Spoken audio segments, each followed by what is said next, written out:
Hi hello friends, ఎలా ఉన్నారు? బాగున్నారా? Welcome back to Ammu Bunny vlogs.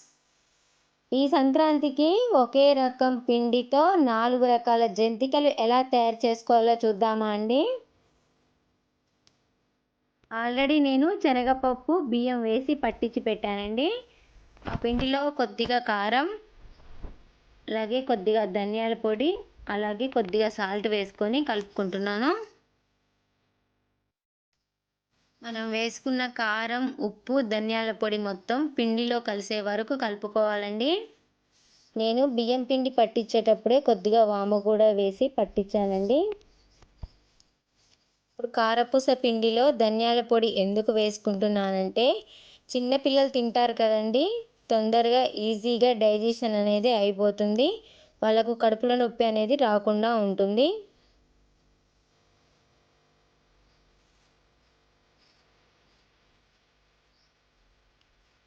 ఇప్పుడు కొద్ది కొద్దిగా వాటర్ వేసుకొని పిండి అనేది ముద్దలా కలుపుకోవాలి.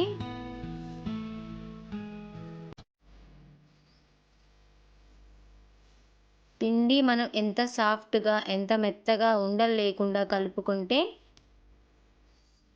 అంత క్రిస్పీగా వస్తాయండి కారపూస అనేది.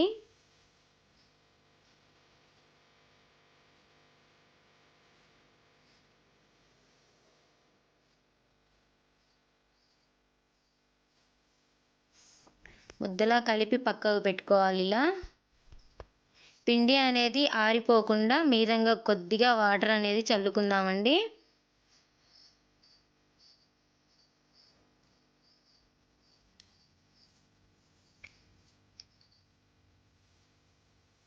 ఇప్పుడు కారపూస తయారు చేసుకునే విధానం చూద్దామండి.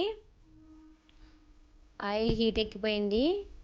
ఇప్పుడు కారపూసకు గిద్దెలు తీసుకొని ఫస్ట్ సన్న కారపూస ఒత్తుకుంటున్నానండి.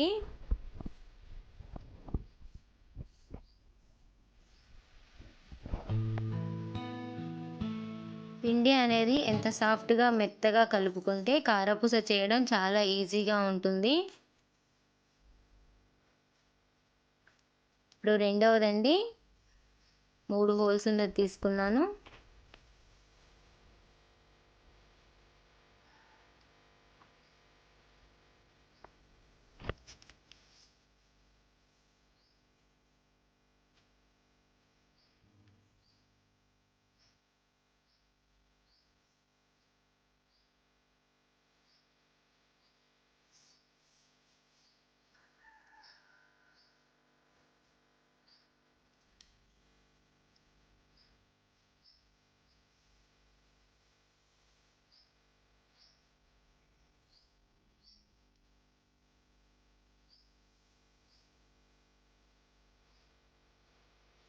నూనె అనేది కారపూసకి పట్టకుండా ఒక పుల్ల సహాయంతో తీసుకోవాలండి.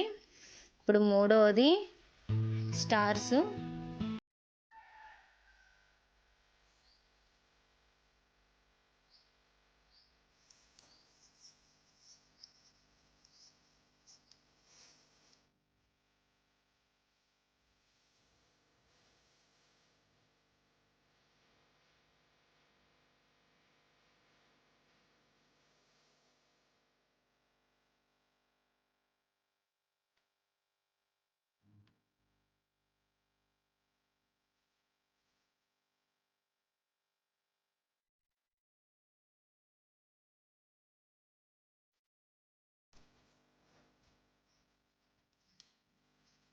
ఇప్పుడు 4వ రకం చేసుకుంటున్నాను, ఆకు పకోడీ.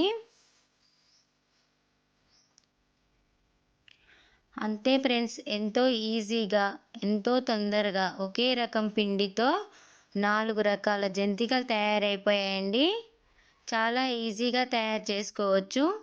పిండి అనేది కొద్దిగా సాఫ్ట్గా కలుపుకోవాలి.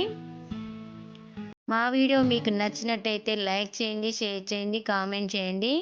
ప్లీజ్ సబ్స్క్రైబ్ చేయండి friends.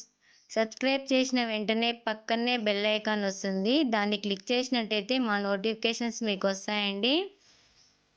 Please watching Ammu Bunny vlogs.